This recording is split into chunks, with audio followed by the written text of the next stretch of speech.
আমি সেই মেয়ে। বাসে, ট্রেনে, রাস্তায় আপনি যাকে রোজ দেখেন, যার শাড়ি, কপালের টিপ, কানের দুল আর পায়ের গোড়ালি আপনি রোজ দেখেন। আর আরও অনেক কিছু দেখতে পাবার স্বপ্ন দেখেন। স্বপ্নে যাকে ইচ্ছে মতন দেখেন।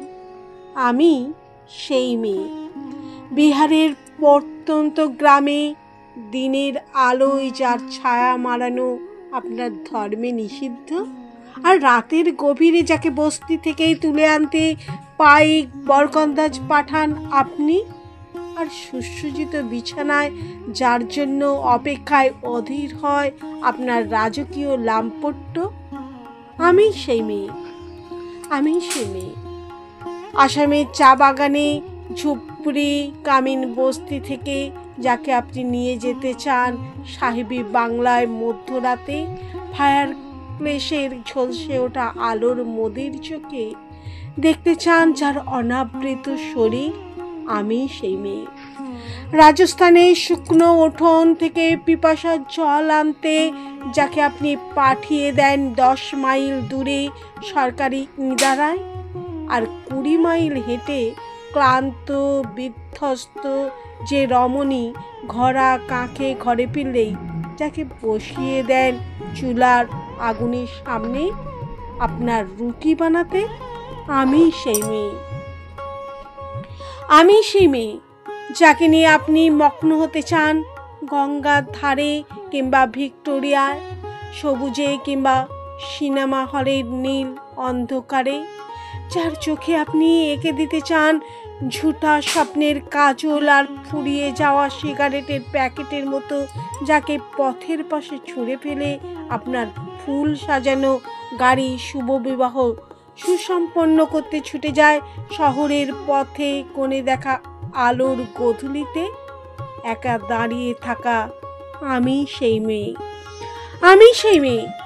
এমনকি দেবতারাও যাকে ক্ষমা করেন না।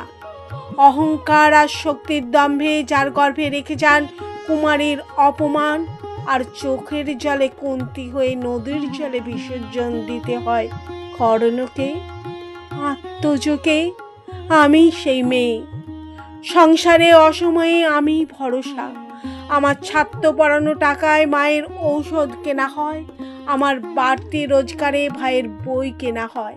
আমার সমস্ত শরীর প্রবল বৃষ্টিতে ভিজতে থাকে, কালো আকাশের মাথায় নিয়ে আমি ছাতা হয়ে থাকি। ছাতার নিচে সুখে বাঁচে সংসার। আপনারা আমার জন্য অনেক করেছেন। সাহিত্যে, কাব্যে, শাস্ত্রে, লোকাচারে আমাকে মা বলে পুজো করেছেন, প্রকৃতি বলে আদিক্ষেতা করেছেন, আর শহরগঞ্জের কানাগলিতে ঠোঁটে রং মাখিয়ে কুপি হাতে দাঁড় করিয়েও দিয়েছেন। হ্যাঁ, আমি সেই মেয়ে। একদিন হয়তো অন্য কোনো একদিন আমার সমস্ত মিথ্যে পোশাক ছুঁড়ে ফেলে দিয়ে আমি হয়ে উঠব সেই অসামান্যা। খোলা চুল মেঘের মতো ঢাকবে আমার খোলা পিঠ, দু চোখে জ্বলবে ভীষণ আগুন, কপাল ঠিকরে বেরোবে ভয়ঙ্কর তেজরশ্মি, হাতে ঝলসে উঠবে সেই খড়গ, দুপায়ে নুপুরে বেজে উঠবে রণদুন্দুভি, নিঃশংস অট্ট হাসিতে ভরে উঠবে আকাশ। দেবতারাও আতঙ্কে স্তব্ধ হয়ে বলতে থাকবে মেঘোপভাঙ্গরাং মুক্ত কেশিং চতুর্ভুজাং কালিকাং দক্ষিণাং মুন্ডমালা বিভূষিতাং। বিভৎস দাবানলের মতো আমি এগোতে থাকব, আর আমার এগিয়ে যাবার পথে দুপাশে মুন্ডহীন অসংখ্য দেহ ছটপট করতে থাকবে। সভ্যতার দেহ, প্রগতির দেহ, উন্নতির দেহ, সমাজের দেহ। হয়তো আমি সেই মেয়ে, হয়তো